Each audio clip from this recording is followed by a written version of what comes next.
Coucou tout le monde, alors on se retrouve pour une nouvelle vidéo et celle-ci sera pour vous faire une astuce bonbons pour chevaux. Donc je me suis inspirée de Hélène, ma meilleure amie, qui a fait une recette avec de flocons d'avoine. Mais moi c'est pas du tout pareil, j'ai juste repris l'astuce de de farine et d'eau. Et j'ai pas mis de flocons d'avoine, j'ai pas le même fruit, tout ça. Donc pour cette vidéo, il vous faudra de la brioche de blé ou de la brioche maison. Moi j'ai pris de la brioche la farine de blé ou de la farine à brioche maison, mais j'avais plus de farine de blé, donc j'ai pris une farine à brioche. Il vous faudra un verre à mesurer l'eau, un verre à mesurer la farine, un saladier, une spatule, et moi je vais utiliser des carottes. Vous pouvez très bien utiliser pommes, bananes, carottes, tout ce que vous voulez. Donc alors, moi je vais prendre 300 g de farine, pour 300 g de farine et 200 ml d'eau. Donc cette recette là c'est pour en faire 30 petits bonbons. Hop là, je m'en vais partout. Voilà, 300 g de farine. Vous la versez dans votre saladier. Voilà. Ensuite vous prenez de l'eau bien froide surtout. Alors vous prenez 200 ml, donc vous voyez comme ça, et vous versez.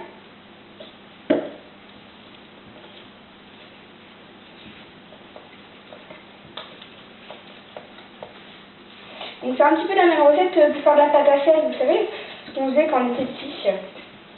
Ça, c'est qu'on met pas de sel en fait. Enfin, vous pouvez en mettre hein, si vous voulez, mais c'est pas très bon pour les chevaux quoi.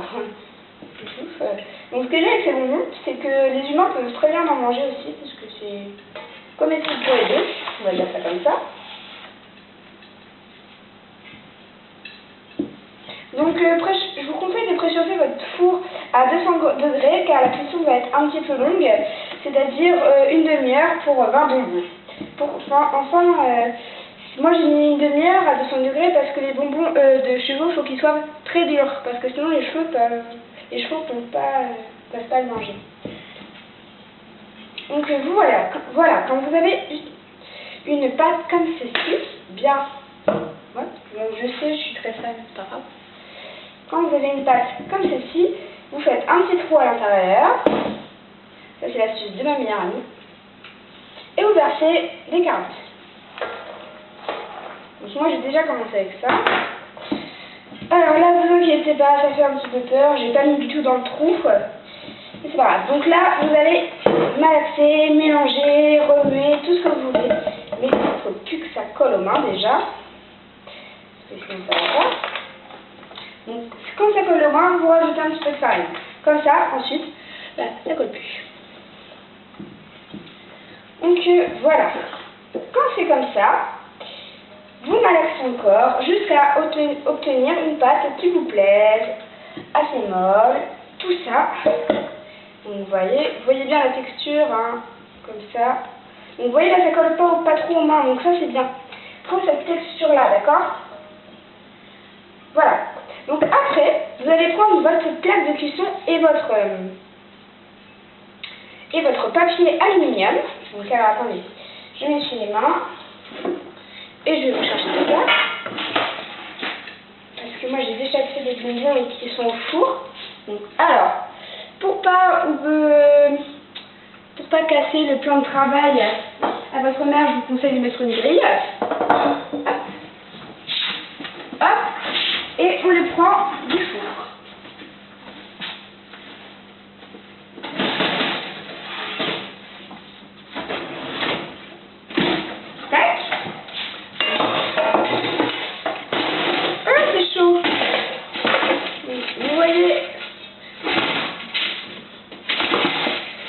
Ça donne ça, donc vous pouvez prendre la forme absolument celle que vous voulez. Donc moi, regardez, j'ai fait des petites boules, espèce de petits triangles, petits rectangles comme ça. Voilà, donc ceux-là ils sont cuits, c'est ce que ça donne après la cuisson. Donc vous voyez, c'est bien dur, hein, là, il n'y a pas de souci sur ça. Et maintenant, ce que vous allez faire, c'est que vous allez, imaginez qu'il n'y a pas les bonbons, vous allez faire des petites boules comme ça, votre forme ce que vous voulez. Donc vous pouvez faire un petit pâte à poule comme ça, des petites boules, ce que vous voulez, c'est complètement de votre choix. Donc moi je décide de faire des petits rectangles comme ça. Comme ça tient mieux en main. Que des petites boules, ça roule partout comme ça. Donc voilà. Vous faites vos petites boules, vous les placez sur votre plaque comme ceci. Et vous les mettez au four à 200 degrés, comme je vous l'ai dit, 30 minutes. Et ça donne ça, voilà, bon bref. Ça donne ça, vous voyez, c'est des petits trucs comme ça. Alors c'est bien cuit, hein. Ça cuit assez facilement. C'est à surveiller, ça crame pas forcément. Il ne faut pas le laisser au moins 1 heure à l'intérieur, mais c'est pas grave. Et c'est que vous qui voyez, si votre four n'est pas trop efficace et qu'au bout de 30 minutes c'est pas encore tout dur comme ça, et ben c'est pas grave, vous mettez encore de la cuisson jusqu'à temps que ça brûle pas, quoi. Ça brûle. Jusqu'à temps que ça soit dur, pardon. Je veux pas que ça brûle. Donc voilà, cette vidéo est terminée, j'espère que elle vous aura plu. Et ce qui est bien, c'est que les humains peuvent le manger. C'est très bon pour les humains. Bon voilà, cette vidéo est terminée, je vous fais plein de gros bisous et je vous dis à une prochaine vidéo. Bye.